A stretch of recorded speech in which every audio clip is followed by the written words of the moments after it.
in America need to stand up against the men and the drunkards in our country. Our children are being abused by the drunks, and we are not being able to provide for our children. This is hurting America, and we need to stand up to it. God does not like alcohol. For God and for our country, we must ban it. So how have you been today? It's been good. How about you, ma'am? It's been good. Very busy lately. So how's the husband? He's doing well. So what are you guys gonna have tonight? I'll have an old fashioned and the little lady will have the apps. Coming right up. Paycheck coming today, Raymond? Yeah, but not as much as I want. I got all to spend here though. That's good. How are the kiddos, Evelyn? They're growing up so fast. I do wish their father wasn't lying and better drunk all the time though. Isn't that what you're doing already, sweetheart? No, I go to the saloon to meet new people and get the news. That's the beauty of the saloon. It's an American tradition. It's an American tradition that's going to be shut down by the Anti-Saloon League pretty soon. Those damn progressives are going to corrupt the government enough to support the temperance movement. I'm going to lose my job. Oh no, the saloon is the centerpiece of American social life. I won't have anywhere to go Friday nights. You won't have anywhere to go Friday nights, Raymond? I won't have a job.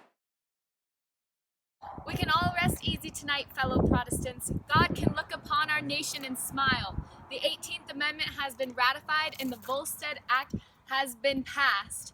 We now do not have to worry about our children and our fellow wives being mistreated from the drunkards in this nation. Alcohol is now prohibited in the United States. I'd like to thank my good friend Carrie Nation and the Women's Christian Temperance Union for their help in passing the prohibition.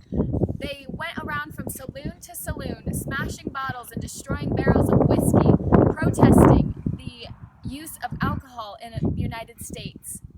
I'd also like to thank my friend Wayne Wheeler for his work with the Anti-Saloon League. He personally met with many politicians and voted dry. He convinced them to vote dry and pass the prohibition. Without him, the prohibition would not have been enacted.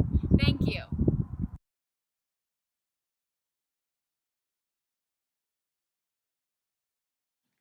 Here's your order, sweetheart. Is everything here?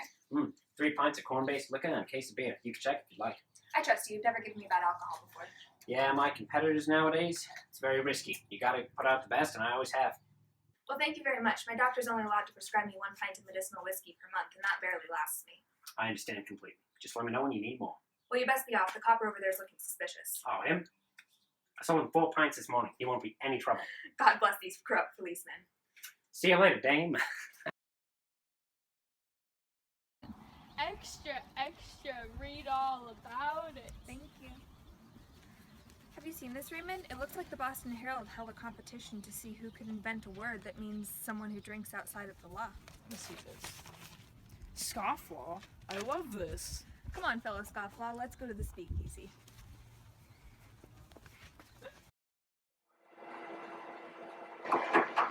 What's the passcode? Drugstore cowboy. Come on in. So have you been for the past 6 months, Raymond? Same old, same old. So you have enough money to spend on this place? Too much. So how's your husband been? He's good, but a lot more productive since the 18th Amendment. He isn't drunk all the time. Well, that's good. So you're a supporter of the 18th Amendment? Because I'm not. Right here, aren't I? Very true. So where do you get the liquor if it's illegal? Oh, Fergie Boy's getting it to me from Canada and Mexico. I'm making a lot more money on this place than I was when alcohol was legal. Really? How much? About $1 million a year. Wow. I know. So have you had any repercussions since the Volstead Act passed? Yes, I have actually. I have police hanging around my door all the time, and I have to have a passcode that is drugstore cowboy. You sound very bitter. I am. You guys have to leave now.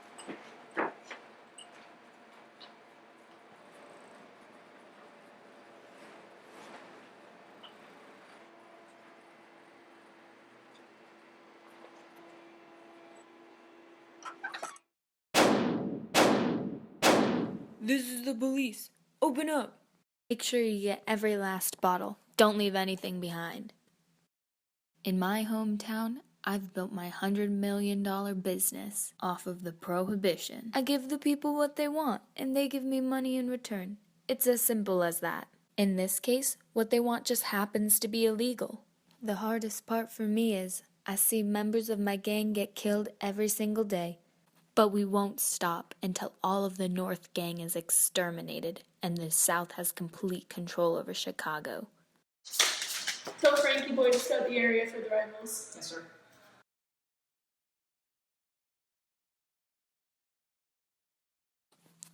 It was a cold February 14th morning when Al Capone decided to enact his plans against the North Gang.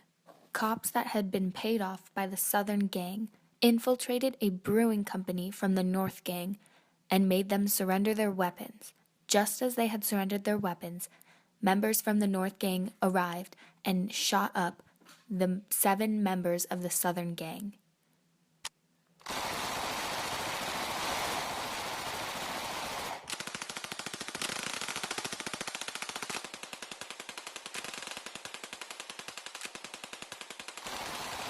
This massacre killed 7 of the most important people in the Southern Gang. The Valentine's Day Massacre also led to Al Capone being labeled as public enemy number 1. This made him a bigger target for police investigations. Despite all of Al Capone's earnings being illegal, they were still subject to income tax. However, he never paid this because it would be admitting to his guilt. The king of the gangsters is about to be taken for a ride by your Uncle Samuel. It's moving day for Scarface Al Capone. The camera boys are all ready, so look sharp. Here he comes. That's Al, wearing the big white hat. Seems to be in a hurry, but where he's going, he'll have time and nothing but. Out of all the illegal things I've done, including the murders, the gangs, the illegal sale of alcohol, I get imprisoned on income tax. Christians, this is a bittersweet turning point in our history. After the election of FDR, we've been worried about the future of the Prohibition. Now that the 21st Amendment has been ratified, rendering the 18th Amendment useless, the Grand Prohibition is over. We understand that the Prohibition has caused an increase of gang violence and of the illegal sale of alcohol. However, the safety of our children and wives is more important. We will never stop fighting for the safety of our women and children in America, no matter how dismal the situation is. No, it's just hard. Okay. Imagine you're playing the drums really hard on that wall with beer bottles. Okay. I get my live wallpaper. Here's yours, sweetheart. I'm sorry. I will not stand for this nation of drunkards. That did not break. Look at him, it's a cute puppy. Hello, cute puppy.